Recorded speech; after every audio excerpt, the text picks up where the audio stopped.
championship. Now this guy's got guts. He held his ground on that. This is a wild track owned by former modified racer Ronnie Polson.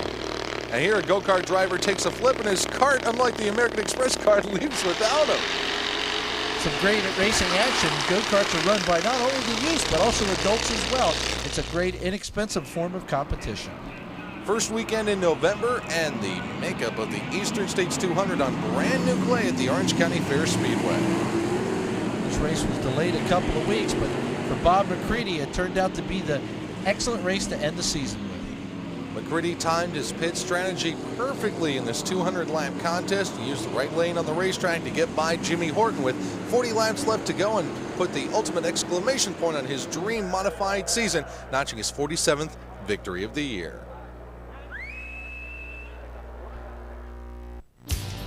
Now to Delaware for the Delaware State Championships at Delaware International. Jamie Mills, who was away all season long in Delaware racing on the dirt circuit, was back home on his own clay. He was taking on Craig Von Doren, piloting the number 114 car on this occasion.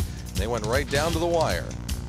Von Doren has proved to be a great combination in that 114, having taken the 358 Delaware State Championship race earlier in Delaware, and he would go on to win in the big blocks as well, despite the competition of drivers such as Kenny Brightbill, who was on hand. Von Doren cranking it down off turn number 4, has the fist up in the air as he wins the Delaware State Championship for modified. There's also a championship event for the late models. This was a race that you would have thought that either Hill or Pettyjohn would have been the guys to beat, but it was outsider Les Hare, car number 19, who would thread the needle to the front and go on to take the win. Hare grabs the Delaware State Championship nod for the late models as he powers it down off turn 4.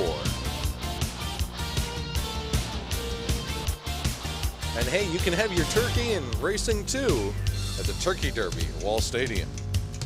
The new format for the Turkey Derby, now run with the limited modifieds, are triple 50s.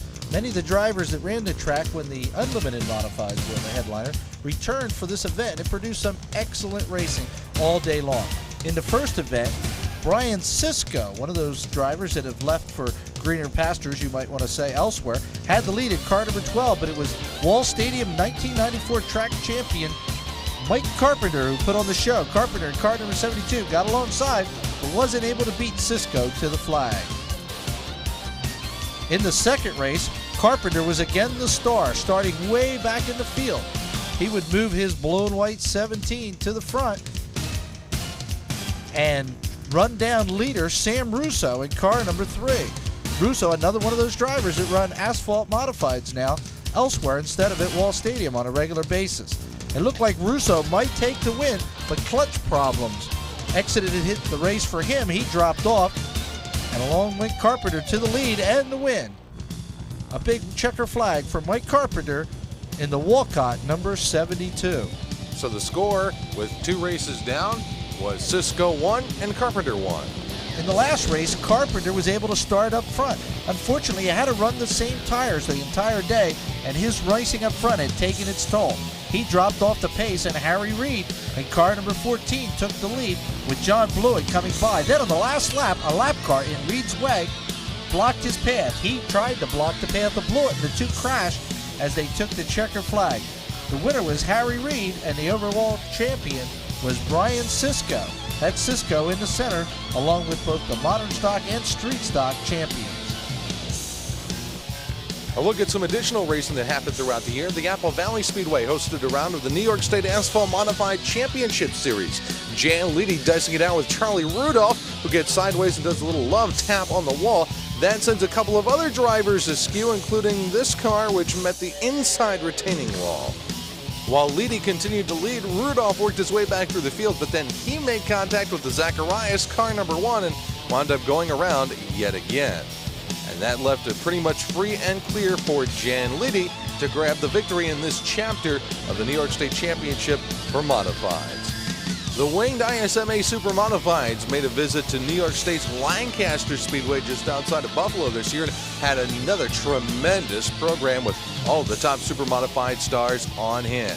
Here, the 14 car of Scott Martell makes contact with another driver. He winds up flattening a right front tire.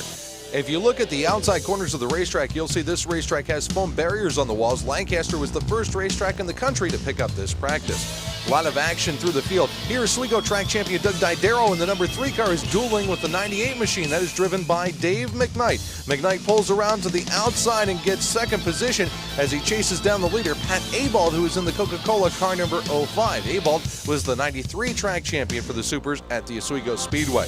And what you're watching here is a great high-speed duel between two of the top drivers in Super Modified racing. Abald holding on the inside of the racetrack. McKnight, with nowhere to go, winds up having to go to the outside, the longer way around, to try to get the advantage, and that he does. Abald's car brakes and he slides sideways in between turns 3 and 4, cutting a left rear tire and falling out of competition as McKnight grabs the victory. And the 5 Mile Point Speedway hosted the National Quarter Mile Dirt Track Championship, and Brett Hearn was gunning for the big Triple Crown bonus. Hearn had been close to this award before, including in 1993 when he had to wait the entire winter to run the final leg, and then he didn't get it.